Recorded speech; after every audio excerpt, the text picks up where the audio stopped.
Okay, this was one of the things I made. It's a recipe book for my niece. This is not a new idea, the little photo album as a recipe book, but this was just one that I made for a little girl's birthday to go with like a baking kit. I used a couple of different collections.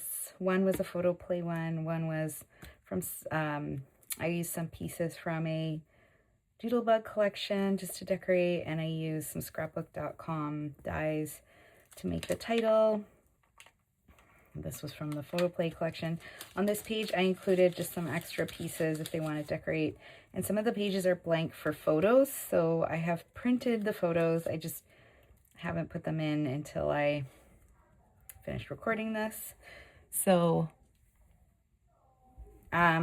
we did some recipes. My daughter did one, I did one, my son did one, and then the others are going to be just left blank. My sister-in-law is going to write them in, my other sister-in-law, my mother. So yeah, so just like this one side is either paper or a photo. So the blanks here are going to be a photo. So I've printed them. Some of them are filled out already, some of them are blank, and these cards I got from Hobby Lobby. And then I just put a little cut apart and then like a family photo at the end. And I tied the center with a few pieces of ribbon that I had in my stash. Yeah, and I thought it turned out pretty cute. So I have made one very similar to the original YouTube video that I watched, and that's linked below. And this is a recipe album that I made for a student who is leaving our school, and she did a lot of work in the library, which is where I work.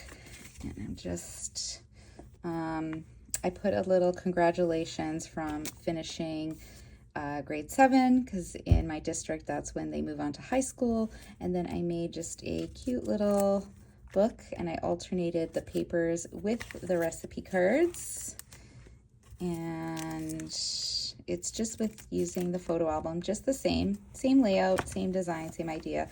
I used some papers from the Photo Play Little Chef, that's the sticker sheet, and also from Farmhouse Kitchen by Echo Park. So I used those because I had those in my stash, and I cut out a couple really cute cut aparts for the title, and I just mounted it, and then I used a piece of scrapbook paper to decorate it. And then I did the same thing with the ribbon as I did at the end, and I put a kitchen conversions piece here.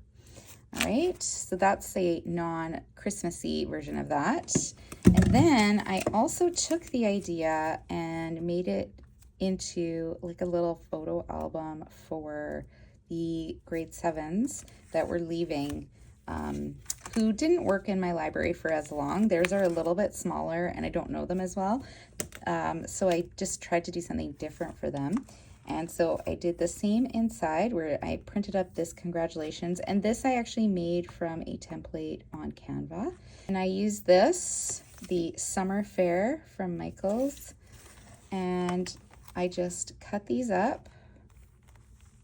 And then I used some of the cut aparts and just put a little bit of tape and put them on top so they can stick in photos, they can stick in little notes, whatever they want to do. And it's all kind of festive summery paper. I put in a little journal card, and they were all different. I made 5 different ones, and a couple of these pieces were other previous paper pads I had just to change up the pages. This paper I got from the book club paper pack from Michaels, and because they were my library helpers, I wanted something to do with reading, and I add like a list that they could add to. So all of them had this at the very end of the album. So I just thought this was a really cute way of giving them a little something special, but didn't take a ton of time to make. I did the same thing with the ribbon, and I thought you could really do this for any occasion, any theme. Just change up the paper, add the extra items you want. These particular ones only have, I think it's 6 little pages, so 12 total, but I thought that was enough just to have a little photo album from their graduation. And the cover and the back is how they came. I didn't change it at all because I thought that was perfect and I really liked the style. All right, so just a little more inspiration. I hope you enjoyed this share and that inspires you to make something creative. All right, take care.